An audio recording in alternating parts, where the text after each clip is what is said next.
Welcome everybody to our webinar where we'll be discussing what we really mean by a diverse curriculum. And as this is Black History Month, and happy Black History Month to everybody, we're going to be focusing our thoughts and our discussions around texts which look at African Caribbean heritage experience. So it's really wonderful to be with you all today.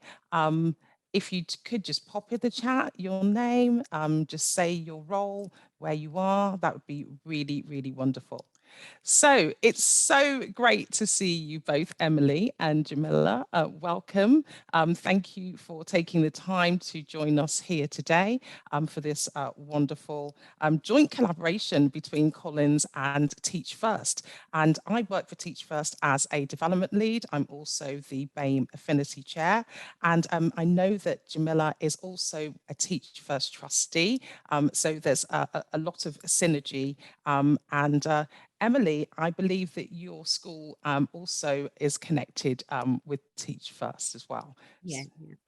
Wonderful.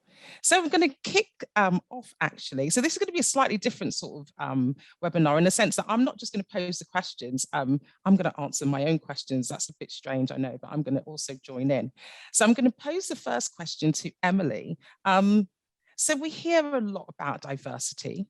We hear that word diversity and inclusion, in many, many different spaces. But for you as a history teacher, what does it mean to really have a diverse curriculum in your view? What would it look like? If every student can say after they've experienced, our curriculum from year 7 till year 13, if they decide to take it with GCSE and A level, if they could say, I belong and I see you, I understand you, I think that's it for me. The curriculum should be a mirror and a window. So the curriculum should be a mirror which allows students to see themselves and evoke a sense of, I matter, and a window that allows them to see others. So for me, that's job done if and that diversity has truly been embedded and it's not tokenistic, it's not just stuck on like a plaster, a tick box thing. And it should have a diverse curriculum, should have breadth. So it's not just looking at,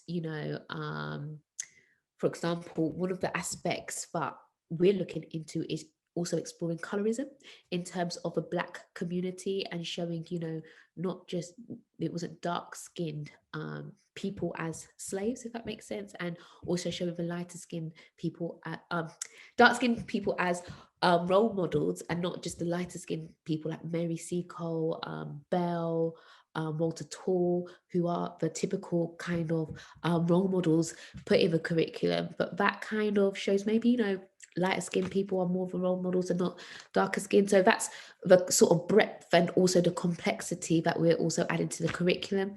And I think a truly diverse curriculum also helps students to see the interconnectedness between England as well in like the global world. So for example, the connection between not even just kind of colonialism, because I think most people look at that, the Britain's involvement in the empire, but maybe having, when doing more typical units of work like World War One or World War Two, doing a meanwhile elsewhere and getting students to see the connections between, Africa or the Caribbean and also England, especially because we are living in a globalized world and our students are going to go into a globalized, community and globalized world. So it's really important that they understand each other. I think I've rambled on, but hopefully you can get the niche of what I'm trying to say. No, there was no rambling on there at all. I really thought what you said about colorism was very powerful because it does show the nuances and the idea that there's such a breadth to the curriculum that you're able to confidently explore something which is incredibly complex. And I think that's where we want to be able to reach, is looking at really quite complex issues in our classrooms as well. So thank you. So Djamila, same question for you. So what does it really mean to have a diverse curriculum in your view? Djamila, you're on mute. Apologies. I think that a diverse curriculum has to be something that, as part of anything that happens in a school, needs to be aimed at developing young people into successful adults in the future. Now, a successful adult is a person who can go into a room, any room, and they can have a conversation that will allow them to feel like they know things, that they belong in that room.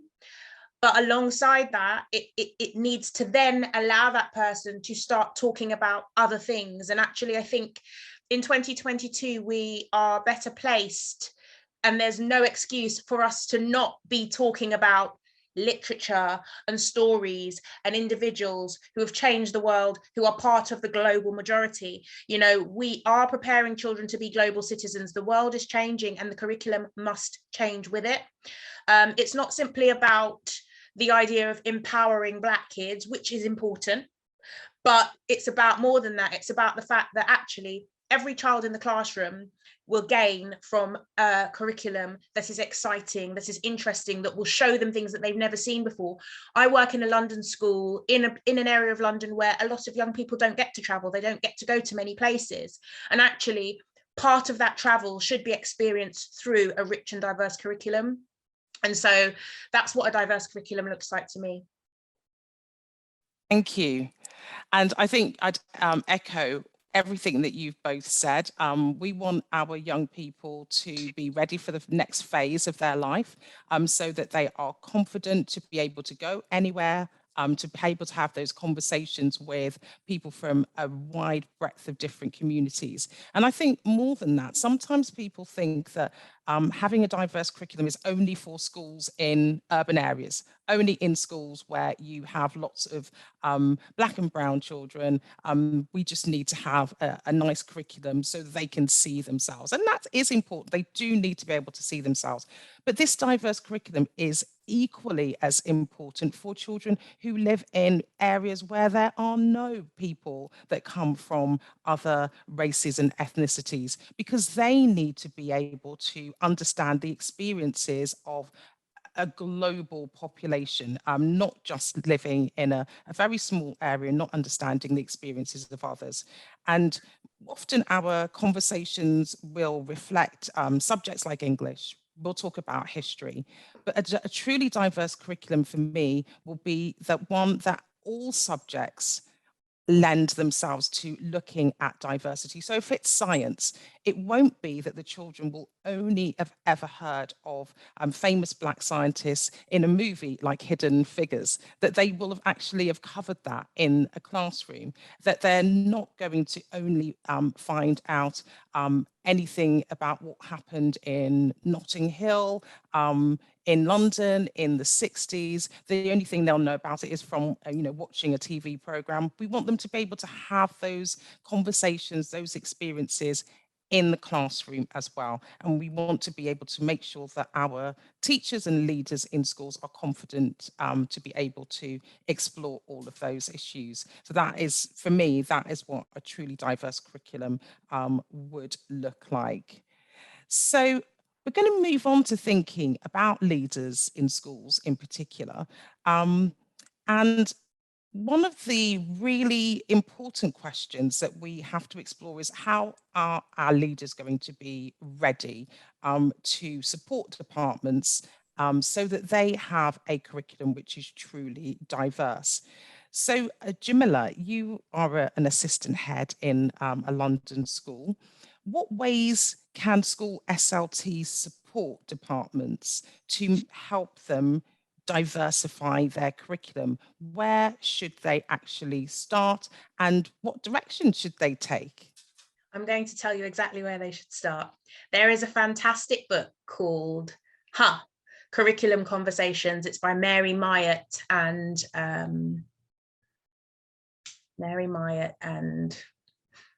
John Tomsit. And the book is amazing for any senior leader, because as a senior leader in school, you tend to line manage staff. Now, the staff that you line manage will be heads of department, but they won't necessarily teach the subject you teach. So you've somehow got to support staff who are experts in their field in subjects that you have no idea about. So the idea of this book is that it allows line managers to have those conversations. But the word ha, I actually had thought, oh, it's like ha, ha. But actually, no. Ha is an Egyptian god of endlessness. Because when you are developing your curriculum, it never ends. Anybody who knows anything about developing a curriculum will know it's constant. It changes as the world changes, a good curriculum. So actually starting there with that idea that the curriculum continues to evolve and that you then bring people in. So firstly, you need to kind of be happy about the curriculum that you have and recognize the weaknesses and the areas for development. And from there, that's when you start to think about, okay, which members of staff are going to bring that richness in, what scheme of work, what unit of work. But absolutely, it must be looked at from a whole school level and thought about in a supportive way, because actually, when the idea about diversifying a curriculum becomes a workload issue, then it's not going to happen. It's not going to be genuine, and it's not going to be meaningful for the young people that are experiencing and receiving it. So it has to be something that's led by the leadership of the school and that everybody has a commitment to feeding into it.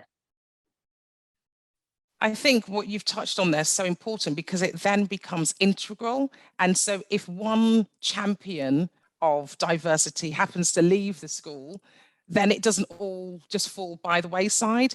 And you tend to find that, you'll have somebody who's a champion in the school.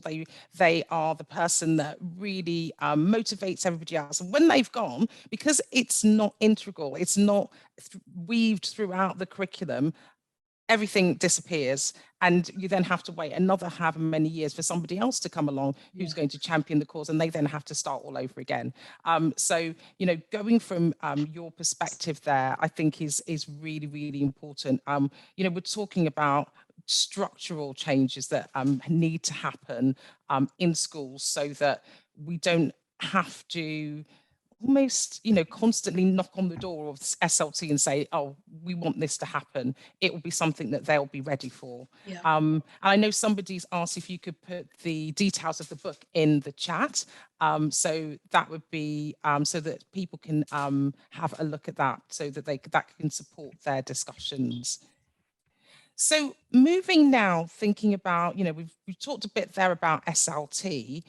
So our teachers in schools and Teach First have done a number of surveys looking at teachers who want to be able to diversify the curriculum, in particular English. And in our report, the Missing Pages report, we found that, well over 75% of teachers really want to be able to diversify their curriculum. Some of the barriers were lack of confidence, not having the knowledge, not having the information at hand. But sometimes these issues are to do with things like the school saying that they don't have a budget to be able to truly diversify their curriculum. So, Emily, if somebody came to you and said, I'm a history teacher, I'm an English teacher, I really want to be able to diversify my curriculum, but the school is saying we don't really have money to buy lots of new texts, etc. What are some of the ways in which they could, make a really effective start to changing the curriculum that they have? So I just want to start off with my own story. So when I became HOD, the first time students encountered a Black person on our curriculum was as a slave. So obviously I had to change that. There's no way you're going to encounter a Black person as a slave for the first time on the curriculum. However, my school does not have a budget for books or, fresh textbooks or whatever like that. So for me, my biggest strength was networking with experts. What are you reading? Them sending back to me, or them sharing ideas, or joining subject committees. For example, I'm part of a historical association, and they always have lectures on diversifying the curriculum. Another thing I wanted to add besides network is there's also organization. So for example, I wanted to ensure that our local community was that you know, students didn't just see England as diverse, but their own local community as diverse as well. So getting in touch with the English Heritage, so they are a group that work in terms of making local history a thing. And I said, you know, I really want to show kids the migration and diversity within. I teach in Barking and Dagenham, within Barking and Dagenham, and how that's changed over time. And they sent me free books. Like they sent me David Olusoga's book for free. They sent me so much free books.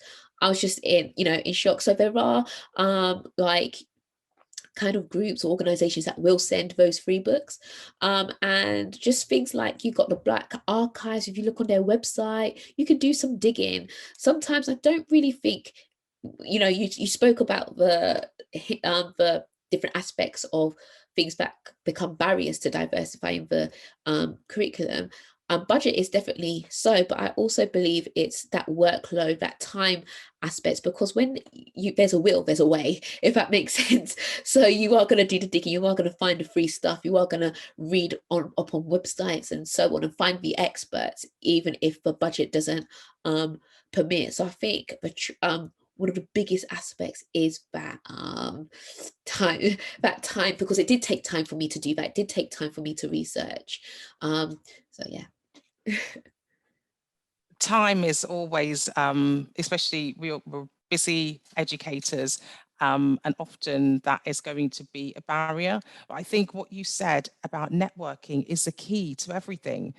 So we have organisations like the Black Curriculum, we have organisations like BayMed Network, there are African Cultural Study archive groups. We've got, it takes a bit of research in terms of just finding out the networks, but once you've found the network, then you will see that people are incredibly generous in terms of sharing resources, schemes of work, knowledge, pointing you in the direction of experts who have done webinars, etc. Online. It literally just takes a bit of imagination in that sense, but also building that network and having those conversations. And we have the opportunity, I mean, look at us now, you know, we're in different parts of the UK, and we can be together to discuss this topic. People can get together using those forums.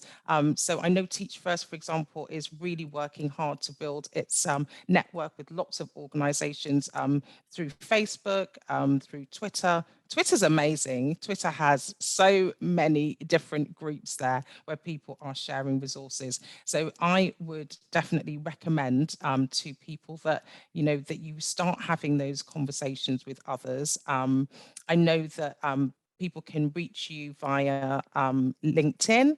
I don't know your Twitter handle. I know Djamila is the same. We're all we can all be reached out to if people wish to, you know, get some ideas. So thank you. The word network was absolutely priceless there. Thank you very much. So all of these things come together. So we've got our SLT on board. We've got teachers who are now wanting and finding resources, ways to adapt their curriculum. We've got our ITT providers who are modifying their summer institutes, their training packages. Everyone's talking about diversifying the curriculum. And we now have got to this point where there's going to be some resistance. We've heard about schools which feel that diversity is not anything for them, it's not a place for them, it's not something that they need to worry about. And we have schools that are in areas where there is very little diversity. So Djamila, what would you say to schools that are still resistant, that they, like we said at the beginning, they kind of have some tokenistic gestures. So they might do something for Black History Month for one day, which typically might involve some drummers or some dancers. They'll read some poems, and that's them done. What would you say to schools that have that kind of philosophy, kind of very light touch with regards to diversity? I mean, I would simply say to them that, look, you're doing your students a disservice. I had a conversation with a colleague just today about there's a saying, equality for some is equality for none. The idea about that, where I'm thinking about the curriculum, is that you cannot just ad hoc push things in. It's about a group of people actually taking a really strategic look at the academic year and having a look at maybe the events that are happening in that year, and maybe having a look at things like the news and whatever is happening, and take a decision, really. I mean, there will be staff in the school who can help, there will be students who can help, there will be parents who can help. And actually, it's similar to what Emily said, it's about that asking, because you'd be surprised by how many people feel really passionate about developing an opportunity for young people to be enriched culturally and to understand more about what's happening. I have never ever been to boarding school, but when I was at school, I felt like I lived at Mallory Towers. I mean, this is the power of the curriculum. It can transport you to a place that you may never ever get to go to, and you get to meet characters who you may never ever meet. And actually, that is what underpins this love of learning. The love for me, I'm always going to talk about English because I'm an English teacher, but my love of literature, my love of stories comes from the diverse books that my parents bought me as a child. And actually, not only could I see myself in it, but I could see characters who were adventurous, and I could see characters who took risk, and I could see characters who came from places that didn't even exist. And actually, that is the power of a diverse curriculum.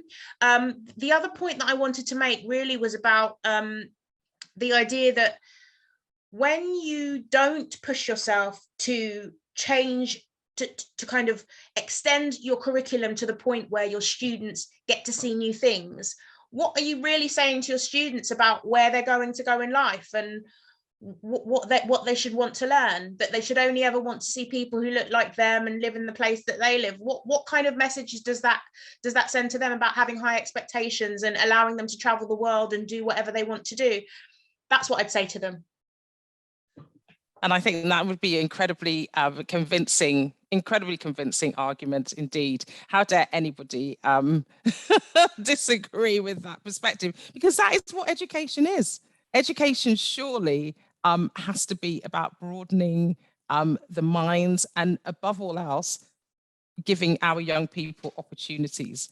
So, Emily, what would you say to those people who are still resistant? They are happy to do one or two things, but they don't want to take away from what some people describe as the canons of literature, or they don't want to take away from British history by having too many other topics about other people. What would you say to those? I had that resistance when I became head of department. So one of the things that I wanted to introduce was, instead of doing changing one of the exam papers at GCSE to a migration through time unit. And I do face a bit of resistance, because it's like, we've always taught crime and punishment. Why are you taking this away from us? It's that sense of comfort zone. But because I was so passionate about it, I kind of made a deal. So I said, all lessons will be planned. You don't have to do any other planning. So that was one way to mitigate the resistance, because it's that workload issue. So if I've taken that away, what legs do you stand on now? The others was actually showing them student surveys. So I got students to say, do you feel represented in our curriculum right now? No. Yeah. So show that, but this is what students are saying. This is the demographic. You can see visually the demographic of the students, but actually having that in percentages as well. Are we actually catering to our demographic? So come with stats as if you're as if you're a lawyer, and that way it kind of mitigates those resistance. And then building confidence, because sometimes that barrier is that lack of confidence. Will I say the wrong thing? Am I going to be picked up on something? And actually just letting them know, like, even as a Black woman, I don't know everything, so it's even quite new for me. But given departmental time to CPD as well, you know, I had to tell, embarrassed to say, you know, last year one of my staff members, you know, quite old, very traditional, got students to reenact the Middle Passage. I was thinking, no way, you don't. Yeah, you don't do that. I'm really embarrassed to say that. But then it dawned on me, actually using departmental time to kind of change mindsets, train teachers again, especially with our new migration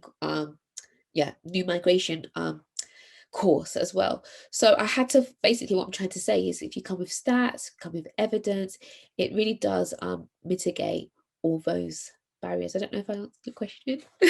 You certainly did, and more, because you kind of hit the nail on the head in many ways. Yes, you know, you've got to come ready, like you say, come ready like a lawyer with your stats, with the pupil surveys, with the engagement, all of those things. But I think, worryingly, that some schools will say, okay, we're going to embrace this, but they do it really badly, like really, really badly. So like the example that you've just given there, or reading from a text like of Mice and Men, and feeling that it's perfectly fine to say the N word, not putting the text in context in any way, shape or form. You know, yes, we want our schools to diversify the curriculum, but we have to be always mindful that it's got to be done in a really sensitive way. And again, that's something that we are making sure that we do in our teacher training, that they have the resources, and that through the networks that you've described, that people will know that actually reenacting the Middle Passage is not what we're after when we're talking about diversifying the curriculum, and it's having that awareness. And that's what we want, is that our educators will have that level of awareness. So we're going to come to the bit which I know that you're all really excited about, and this is where you give recommendations, where you can suggest texts, resources, things that you've used, why you love them, how it works with your students. I was going to say 3, but you know, 3 is quite a challenge. But I think 3 is good if we kind of look at, you know, like different key stages. So primary, key stage 3, key stage 4, or just like 3 of your favorite texts or schemes of work in terms of truly engaging with diversifying the text, and actually also thinking, as we have been, about Black History Month. And often people will suddenly in September think, oh, it's October next month and I need to do something. We want to move away from that. So what would be some of your top recommendations? So Djamila, I know you love this bit because we've had some deep and meaningful conversations about what text choices to have in our anthology. So and it was ours, but we're not going to be ours today. So first thing that I'm going to say, I'm going to give a disclaimer first, and that's simply that we've touched on it today, but I'm going to say it explicitly. When you're thinking about books that you're going to bring into your curriculum or recommend for students, one of the things that I feel really passionately about is thinking about being responsible with that. And when I say that, what I mean is that you don't want to just recommend a book because you know it's got Black people in it. You know, you want to think about, what do I want my students to feel and experience through reading this book? What do I want them to gain from it? Now, if you don't want them to have a negative experience, particularly if your objective was that actually you want students to learn about a different culture, then please don't give them a book that's going to paint this really awful, seedy picture of a particular group of people. And I say that because, you know, I think it's okay to start reading those types of books when you read lots of books like that. But if that's the only book that you ever read about a person who was from Istanbul, then it's a problem.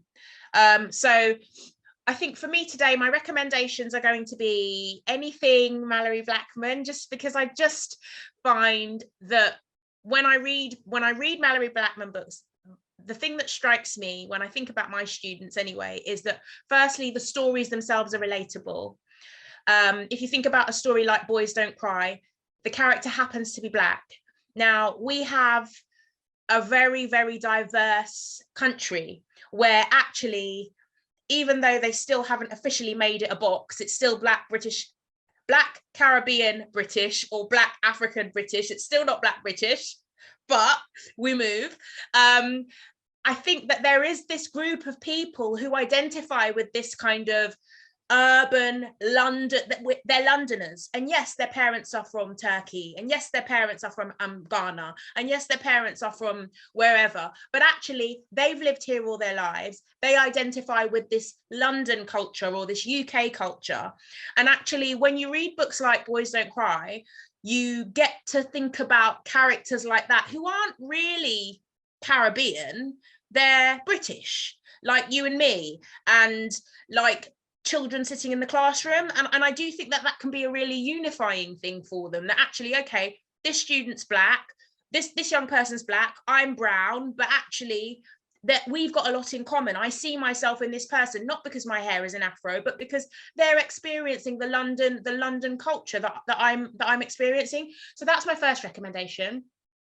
My second one today is going to be The Jumbies by Tracy Batiste, just because I think it's so refreshing to read a book like that, a genre like that, a story like that, that kind of blends this idea of the old Caribbean stories I grew up with, but it's modern and it's relatable and it's a breath of fresh air. So those are my recommendations today. Thank you so much. When you get a moment, if you could put those in the chat, because I know that people will also want to take a look at those. So the same question for you, Emily. And Emily, as a historian, it may not be specific text, but it could be units of study, periods in history, figures from history that you think are really amazing. So that would be wonderful. What would you recommend? I'm definitely going to make a cheeky little this book. Go for it. Because honestly, it goes from the Roman period to the actually 2020 Black Lives Matter movement, especially because it starts at the Roman period. Our presence, the Black presence prior to slavery, prior to the Windrush, is often contested. So what this does, it shows that kind of coherent story that actually we've always been here, and actually Britain doesn't have an indigenous people. You know, it's not like America, it's not like Australia where there's an indigenous people. It's actually an island full of migrants. So that's I'll definitely say that one. Another thing for me when like reforming our curriculum was trying to think of ways to teach Black stories without it being entrenched or plagued by oppression, really. Although some of our history actually, you know, it does involve that, let's be real. However, also show them other stories and, you know, role models. And this one I got for free, as I mentioned before. It's really good. It's 100 Black Britons here, and it's, you know, again from Romans all the way to modern day.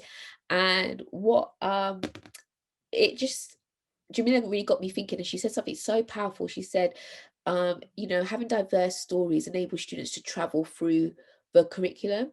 And she mentioned things about the curriculum almost being like a story, and what makes knowledge stick are stories. So sometimes we can teach the bigger lens, the macro stories, through micro lenses, so through individual stories. Because I don't know about you, I tend to remember stories, and those are the things that stick.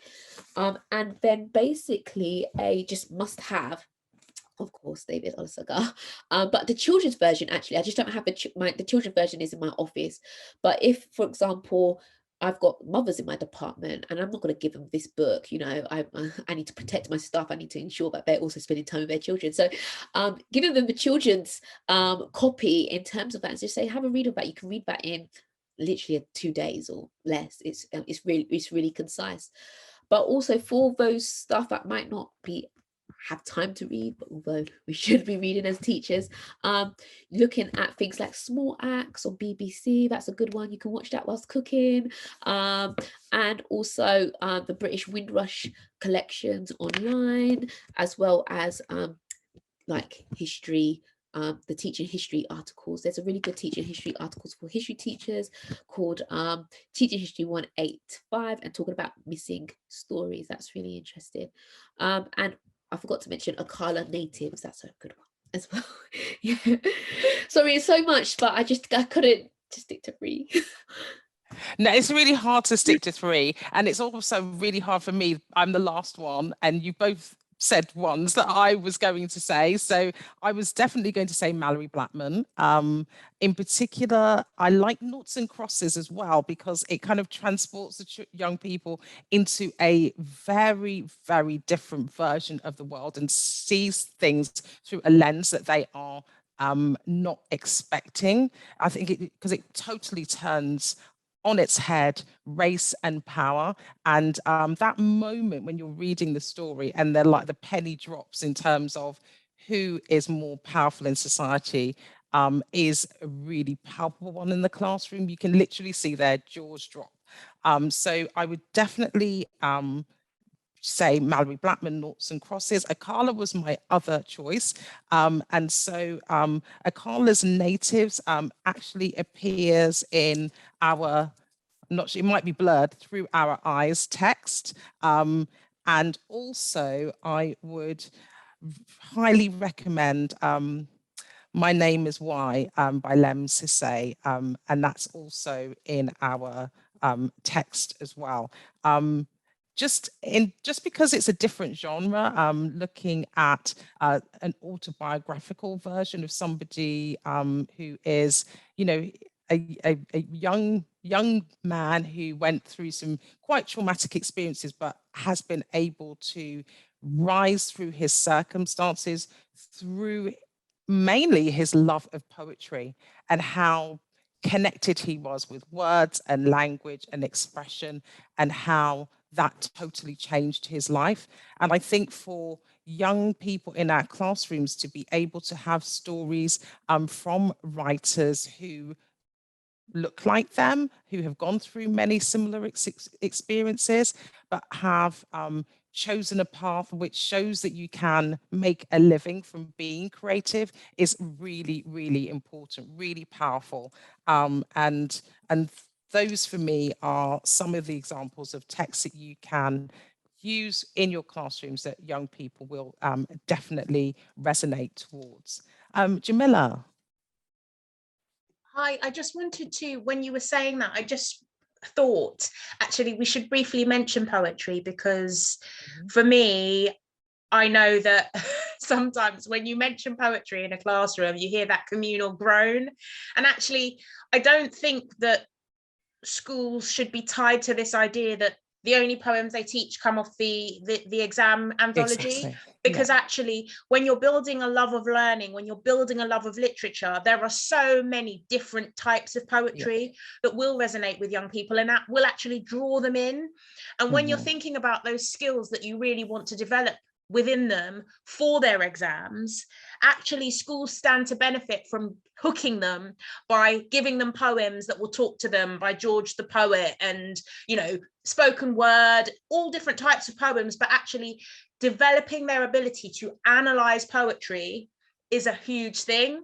And actually that is the way that you catch them at Key Stage 3, even when they're younger. Actually, Benjamin Zephaniah, John Agard, there are some poems out there that, you know, kids love to engage with those poems. And I just felt like saying that because, you know, we mustn't forget poetry. Definitely must never forget poetry, and actually we've talked a bit about, you know, the constraints with the budget, but people can use those texts that are part of the set text list, the poetry list, as a way of engaging with diverse texts. So we know that there are not many Black authors on the set text list for English literature, if any.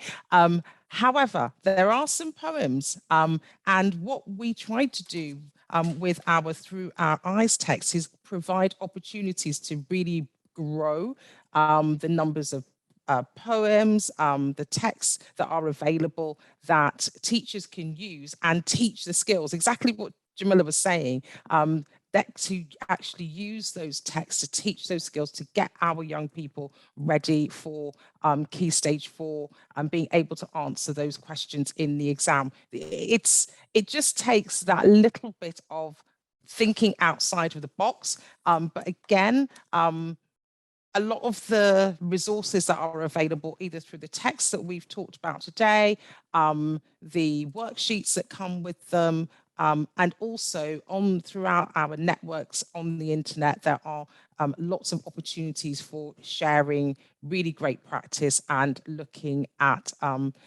the resources that will definitely be able to help. So some great recommendations there.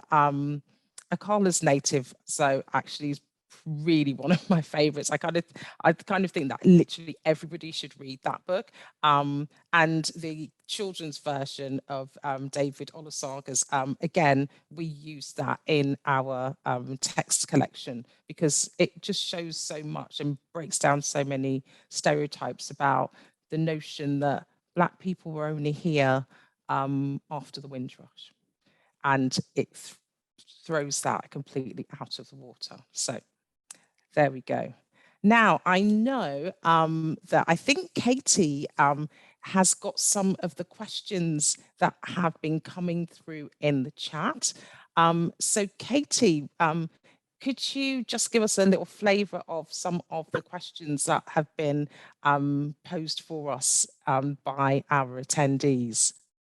Of course, but first of all, just a huge thank you for that incredible session just now. It's been really inspiring to hear you all talk so passionately and eloquently about the great work you're doing, and I'm sure you're inspiring our audience as well.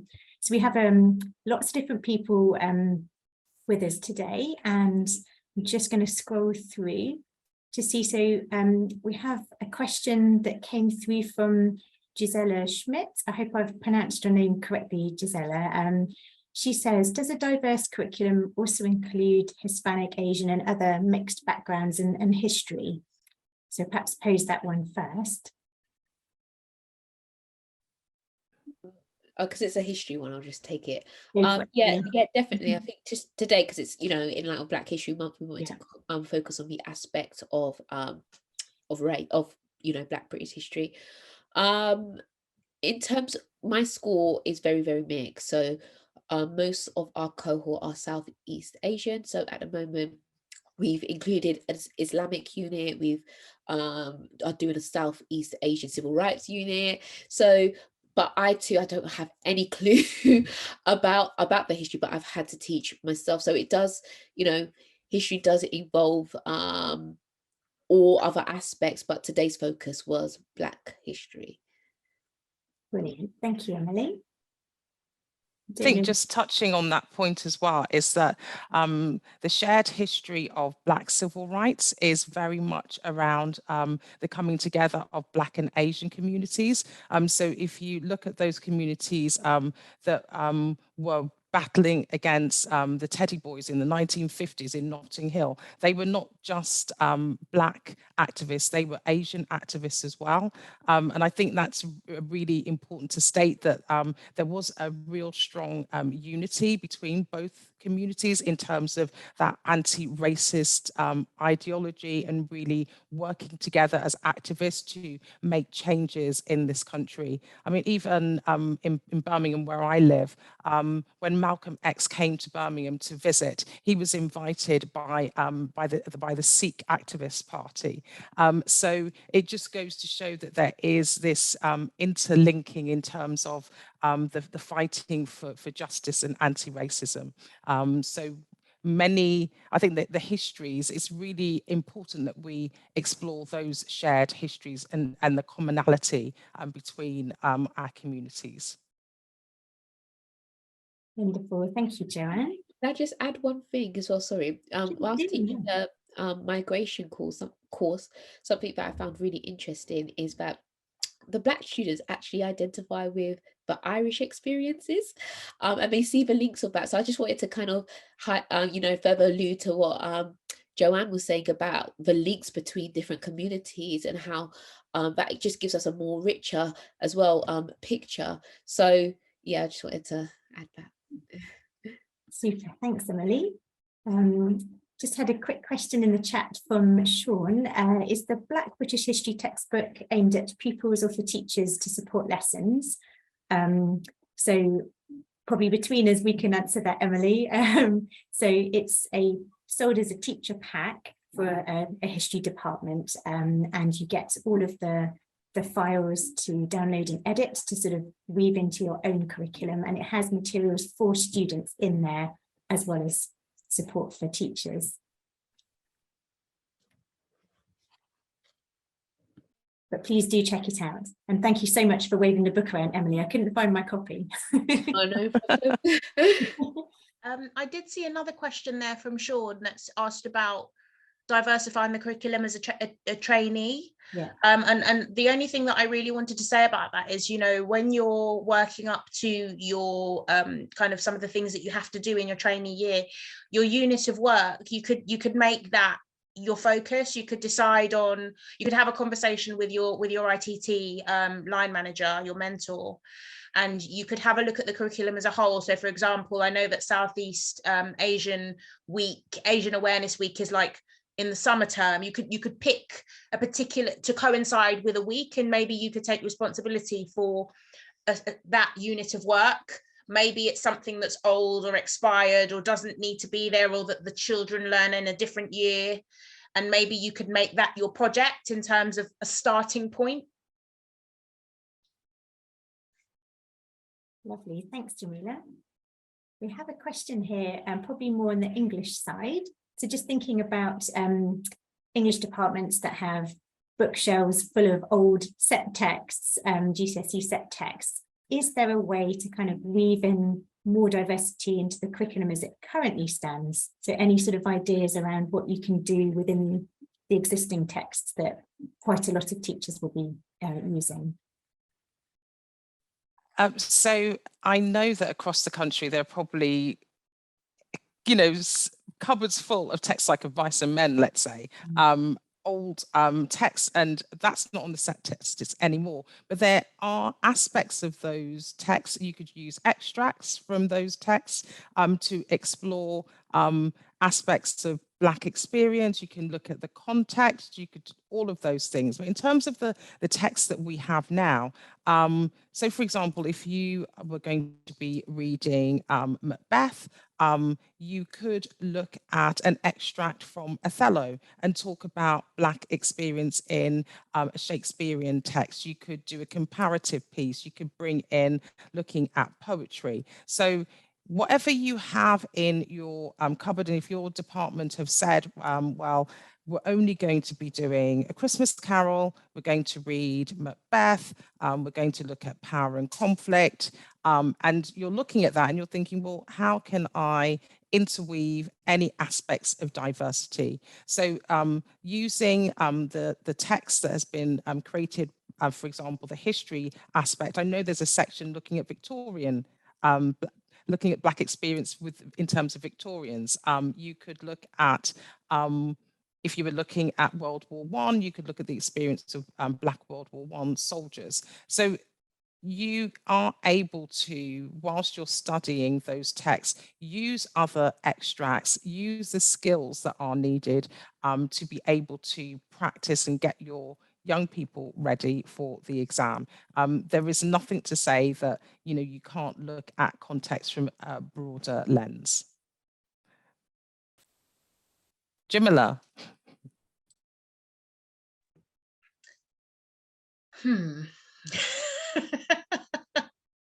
I don't want to say burn the books. What I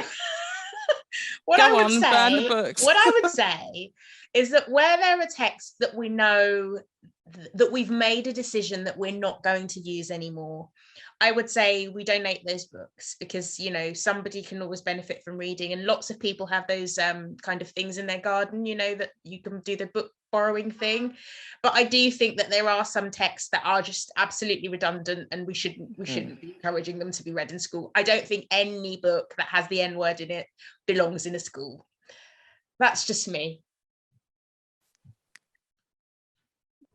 Thank you both. That's really great to hear.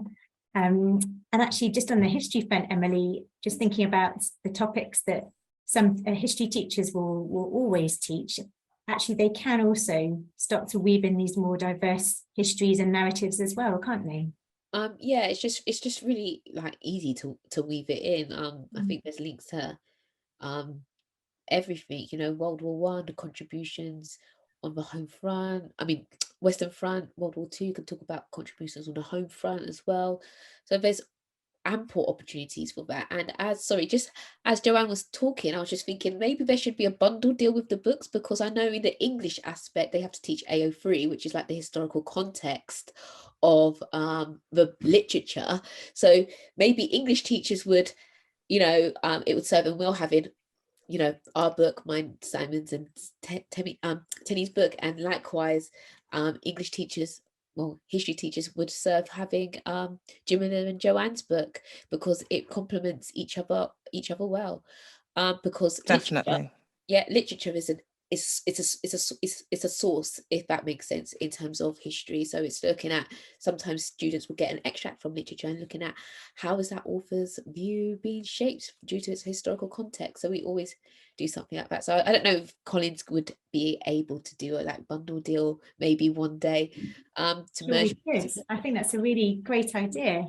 And actually, Djamila had already posted in the chat that she would definitely like a copy of that Black British history book. And I really want a copy, because as Djamila was talking about Mice of Men, it just brought back trauma, because I had some of my Black students say, this teacher keeps saying the N-word in the text, and it makes them feel very uncomfortable. So I definitely would love your book, please. And I've actually got a copy, because I didn't have a copy before.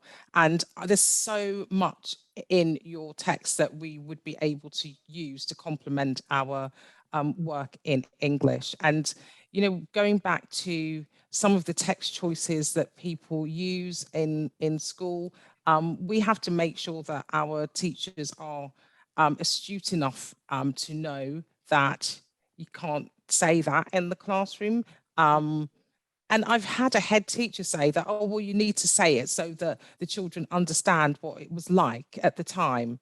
And I'm thinking, well, are you for real? How is it going to be beneficial to put the child through that amount of trauma? They're not thinking about the experience of the child in that classroom in any way, shape or form. Some quite shocking conversations that you have sometimes with school leaders. And I think, that what we're saying, we're providing so many different opportunities. Djamila. I just to quickly touch on that point. A school is a place of learning, and my view is that if there is a book in the school, it should mean that every single word in that book is appropriate for a child's eyes to see.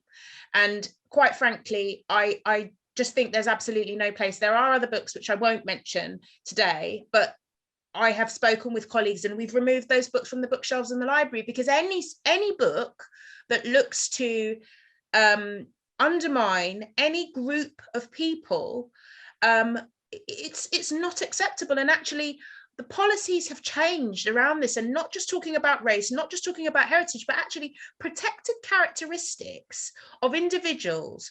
The family in 2022 looks significantly different to how it used to look.